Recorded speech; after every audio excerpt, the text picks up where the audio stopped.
Has the Minister lost control of his portfolio responsibilities? That's why some difficult decisions have had to be made, and no one has an alternative solution to that.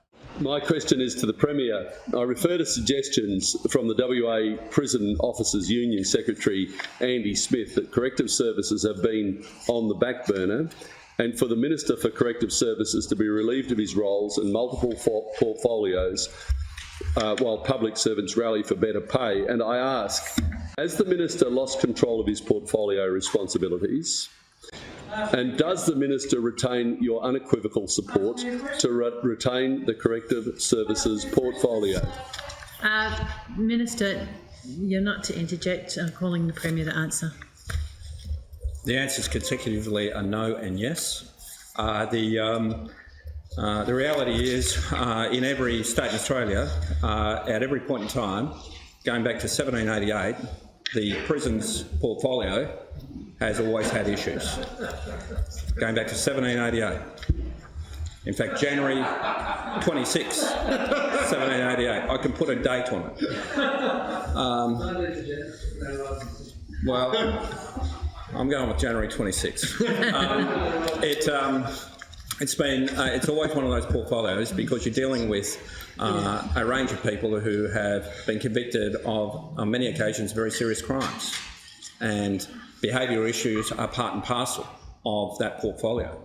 And so the Minister is doing a terrific job to manage a very difficult portfolio. I hear some of your complaints. Some of your complaints are that he has too many portfolios. I had a bit of a look today at the portfolio load of some of you. Some of you have 8 portfolios. He has 4. We've got no choice. The opposition leader has 8. So if he, and having 4, has too many, why has the opposition leader got 8? The difference is not a minister. What's your complaint? What's your complaint? So you with your very low work ethic and very low amount of effort you put into anything as an opposition can have double the number of portfolios, but that's okay. Yet the Minister can have half the number of portfolio, but that's not. Don't you think that is logically inconsistent?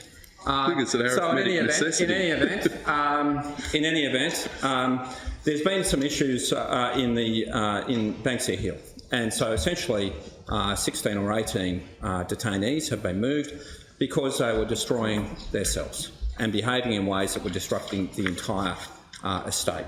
And so the remaining 80 detainees, of whom 2 who are removed have come back now, so 82, have had a much more congenial atmosphere created inside Banksia Hill to allow them to go on the pathway to rehabilitation far more easily with the most disruptive detainees taken out of the estate. The reason that was because of behavioural issues. I mean, that's staring everyone in the face. To try and say that the behaviour of an individual is therefore the fault of the Minister, I just think is wrong. It's just wrong. And I know that's the way that people try and portray these things, but it's just not correct. There are individuals there for a whole range of reasons, and they have had very difficult lives outside of detention, but their behaviour is unacceptable and is causing huge grief to the other people who are detained there, but especially to the people who work there. So the people who work there, often with very altruistic motives and very decent people, trying to put young people back onto a correct pathway in life to give them opportunities and hope for the future, have to deal with this incredible situation. So that's why some difficult decisions have had to be made, and no one has an alternative solution to that. Whilst people complain about it, no one actually has an alternative solution that is effective and safe to the one that this government has put in place. Supplementary question. Supplementary question. Premier, noting that there are 39 ambitious members sitting latent on your back bench, why won't you give someone else the opportunity to manage this major portfolio?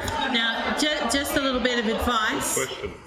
No preamble to the question. So you don't say, noting this, won't you that? You just ask the question rather than give the preamble. Otherwise, remember, Favas can laugh if she likes, but you're probably the first person who will actually get your supplementary ruled out of order. The Premier. It is true. We have a significant number of people on the government's backbench, around 39 times as many as the opposition, something like that. In fact, I don't know if there can be 39 times zero. But I think my maths might be a bit out there, but I'm only the treasurer. Madam Speaker, it is the case that we have a very talented group of people in the parliament. It's not something you can say, Leader of the Liberal Party. It's not a problem you have. Very talented group of people who were elected at the last election, the election before and elections before that, all of whom are making an important contribution to Western Australia. It's not a problem you face. I realise that is not something that is one of your issues that you have to deal with, but it's obviously one of the crosses I have to bear.